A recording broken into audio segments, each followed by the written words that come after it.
Basic spoken English class একদম zero level থেকে ইংরেজি বলতে শিখুন। আজকের এই কোর্সটি তাদের জন্য যারা একদম নতুন ইংরেজি শিখতে শুরু করেছেন, তাদের জন্য যারা মনে মনে ঠিক করেছেন যে এবার ইংরেজি বলা শিখতে হবে। এই কোর্সটি তাদের খুব কাজে আসবে। আমি 15 দিনের বেসিক ইংলিশ স্পিকিং কোর্স করাবো। আশা করি এই কোর্সটি শেষ করলে আপনি ইংরেজি বলতে শিখে যাবেন।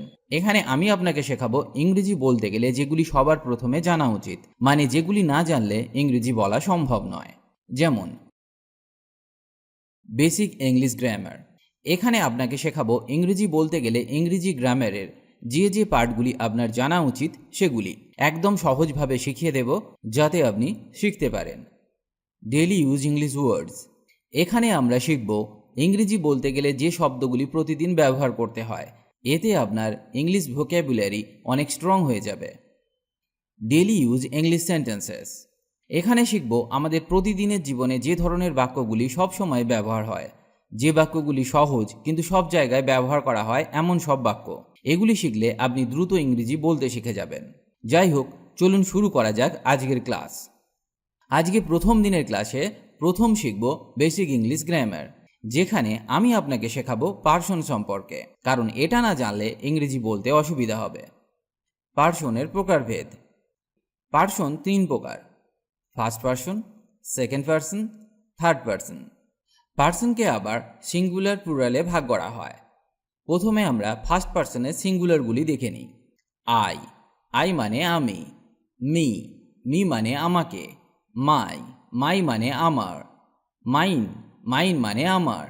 মাইসেলফ, আমি নিজেই বা নিজেকে। এবার এদের প্লুরাল ফর্মগুলো দেখা যাক। উই, উই মানে আমরা। আস, আস মানে আমাদের বা আমাদেরকে। আওয়ার, আওয়ার মানে আমাদের। আওয়ার্স মানে আমাদের। আওয়ার সেলফস মানে আমরা নিজেরা। এবার চলুন দেখি সেকেন্ড পার্সন। সেকেন্ড পার্সনে পড়ে ইউ, ইউর। তবে আপনার এখানে জেনে রাখা উচিত ইউকে আমরা সিঙ্গুলার এবং প্লুরাল দুভাবেই ব্যবহার করতে পারি। ইউ মানে তুমি বা আপনি। ইউর মানে তোমার বা আপনার। ইউরস মানে তোমাদের বা আপনাদের। ইউরসেলফ, তোমরাই বা তোমরা নিজেরাই। এবার চলুন থার্ড পার্সন সম্পর্কে। প্রথমে আমরা শিখব সিঙ্গুলার নাম্বার, তারপরে শিখব প্লুরাল নাম্বার। সিঙ্গুলার নাম্বারের মধ্যে যেগুলি পড়ে হি, হিকে মেল অর্থে ব্যবহার করা হয়, যার অর্থ সে বা তিনি। সি, এটা ফিমেল অর্থে ব্যবহার করা হয়, যার মানে সে বা তিনি। ইট, ইট মানে এটা বা ইহা। ইটস, ইটস মানে এর। ইটসেলফ মানে নিজে বা নিজেই। হিম, হিম মানে তাকে। হিজ, হিজ মানে তার। হার, এটি ফিমেল অর্থে ব্যবহার করা হয়, হার মানে তার। হার্স, হার্স মানেও তার। হারসেলফ মানে সে নিজেই। এবার প্লুরালগুলি দেখা যাক। দে, দে মানে হলো তারা। দেম, দেম মানে তাদের। দেয়ার্স, দেয়ার্স মানে তাদের। দেমসেলফস মানে তারা নিজেরা। এই চারটি ভালোভাবে শিখে রাখুন, কারণ ইংরেজি বলতে গেলে এদের ব্যবহার আপনাকে সঠিকভাবে করতে হবে। তাহলে আমরা শিখে নিলাম পার্সন সম্পর্কে। এগুলি ভালো করে মনে রাখুন, না হলে পরে অসুবিধা হবে ইংরেজি শিখতে। এগুলি সহজ, কিন্তু এদের ছাড়া ইংরেজি বাক্য গঠন করা সম্ভব নয়। এই ছোট ছোট জিনিসগুলি প্রথম থেকে ঠিকঠাকভাবে শিখে নিতে পারলে আপনি সঠিক ইংরেজি বলতে শিখে যাবেন। এবার প্রশ্ন হলো, এগুলি জানলেই কি আপনি ইংরেজি বলতে পারবেন? এর উত্তর না। এর সাথে আপনাকে এর কিছু নিয়ম শিখতে হবে, যেগুলি জানা খুবই জরুরি। তবেই আপনি সঠিক ইংরেজি বলতে শিখবেন। তাহলে চলুন এবার এদের ব্যবহারের কিছু নিয়ম শিখে নেওয়া যাক। মানে এই শব্দগুলি আমরা কোথায় কোথায় বা কিভাবে ব্যবহার করতে পারবো। যখন আমরা প্রেজেন্ট টেন্সে আইকে ব্যবহার করব, তখন সাহায্যকারী ভার্ব হিসাবে আসবে অ্যাম এবং হ্যাভ। যদি আমরা আইকে পাস্ট টেন্সে ব্যবহার করি, তখন সাহায্যকারী ভার্ব হবে ওয়াজ, হ্যাড। আর যদি ফিউচার টেন্সে ব্যবহার করি, তাহলে আইয়ের সাথে বসবে উইল বা উইল হ্যাভ। ইউ, উই, দে। এদেরকে যখন আমরা প্রেজেন্ট টেন্সে ব্যবহার করব, তখন সাবজেক্ট অনুসারে আমাকে ব্যবহার করতে হবে আর, হ্যাভ অথবা হ্যাভ বিন। আর যদি এদেরকে পাস্ট টেন্সে ব্যবহার করি, তখন হবে ওয়ার, হ্যাড এবং হ্যাড বিন। আর যদি ফিউচার টেন্সে ব্যবহার করি, তাহলে সাহায্যকারী ভার্ব হিসাবে বসবে উইল বা উইল হ্যাভ। এবার দেখা যাক থার্ড পার্সন। হি, সি, ইট বা যে কোনো নাম।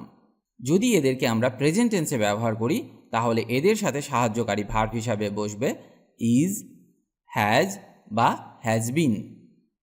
আর পাস্ট টেন্সে হবে ওয়াজ, হ্যাড অথবা হ্যাড বিন। আর ফিউচার টেন্সে বসবে উইল বা উইল হ্যাভ সাবজেক্ট অনুসারে।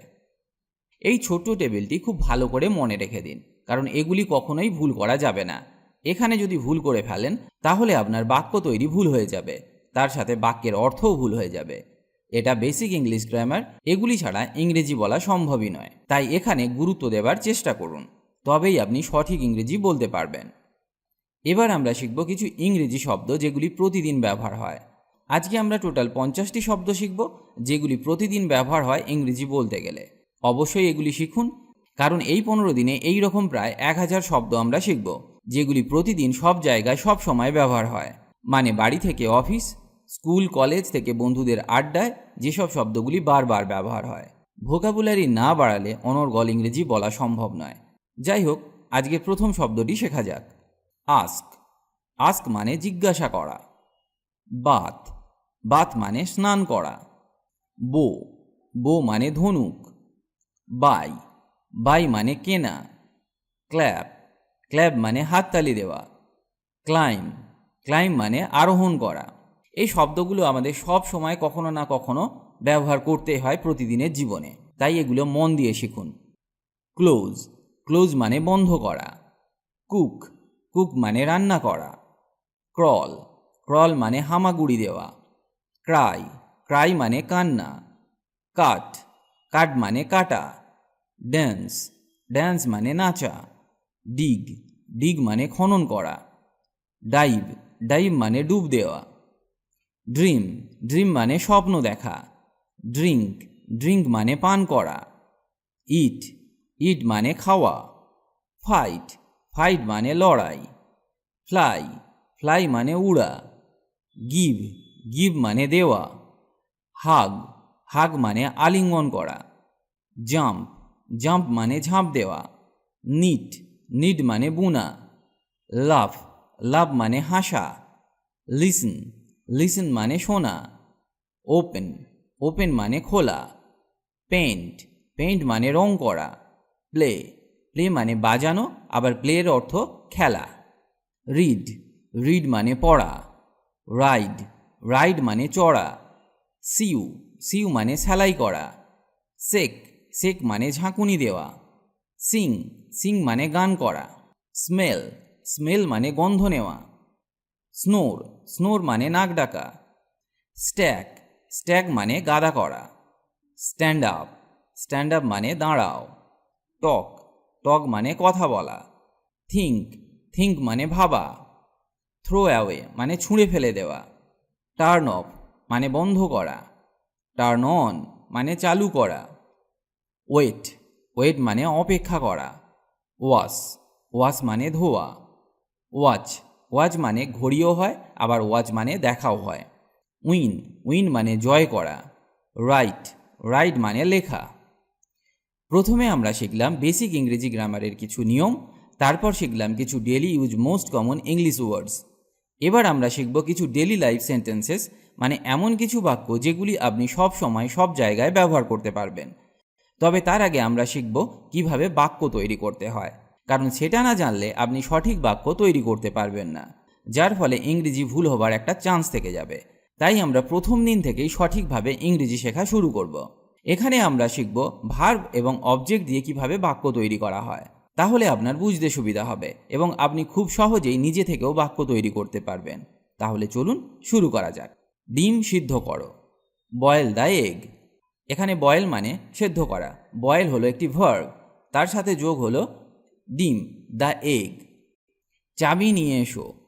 ব্রিং দ্য কি। ব্রিং দ্য কি, এখানে ব্রিং হলো ভার্ব আর দ্য কি হলো অবজেক্ট। অবজেক্ট বা আমরা আদার ওয়ার্ডসও বলতে পারি, কারণ বাক্যের অন্যান্য অংশ ভার্বের পরে আমরা বসাবো। প্রথমে আমরা ভার্বকে ব্যবহার করব, তারপর বাক্যের অন্যান্য অংশকে বা আদার ওয়ার্ডসগুলিকে তারপর বসাবো। এটি পরিষ্কার করো। Clean it. Clean it. এখানে থাকুন। Stay here. Stay here. আমাকে সাহায্য করো, হেল্প মি, হেল্প মি। জামা কাপড় ধুয়ে ফেলো, wash the clothes, wash the clothes.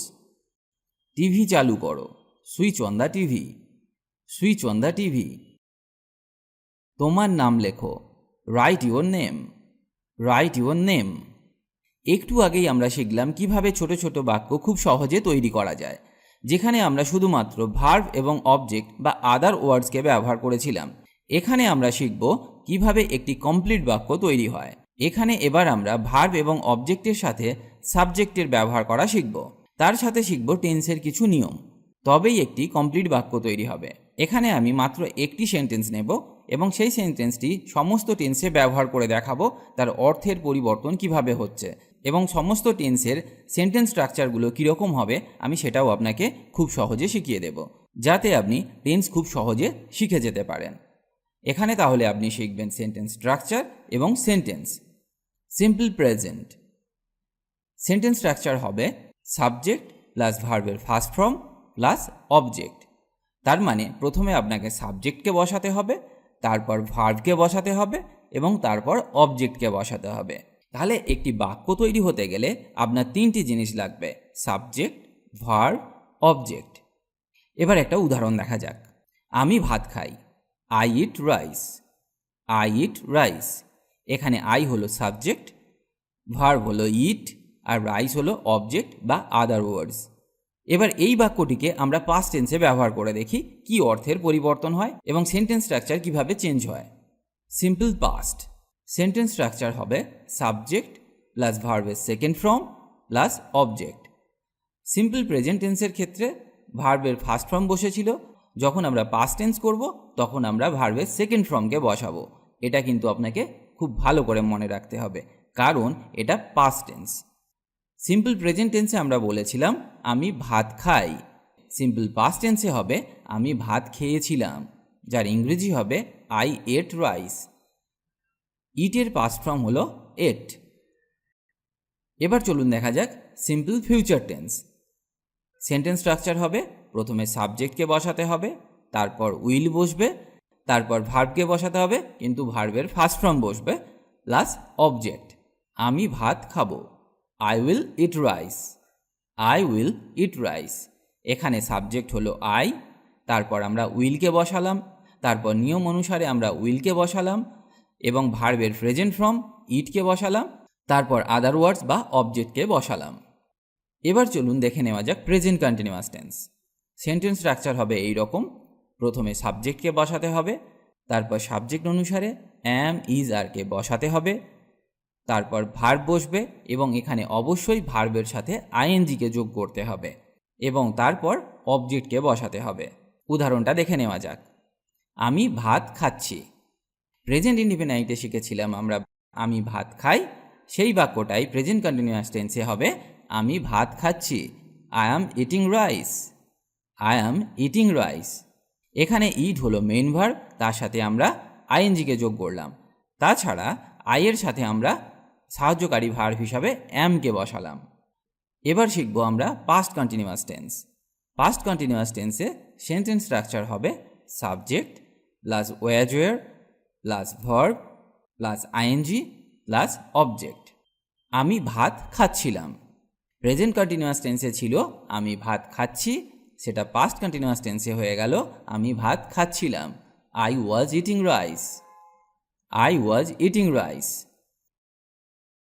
Future continuous tense sentence structure হবে subject plus will be plus verb plus ING plus object.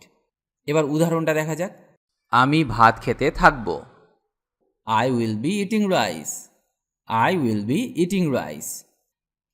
Continuous টেন্সে আপনাকে সবসময় মনে রাখতে হবে যে ভার্বের সাথে আইএনজি যোগ হয়, এটা কিন্তু আপনাকে খুব ভালো করে মনে রাখতে হবে। এবার আমরা শিখব প্রেজেন্ট পারফেক্ট টেন্স। চলুন সেন্টেন্স স্ট্রাকচারটা দেখে নেওয়া যাক।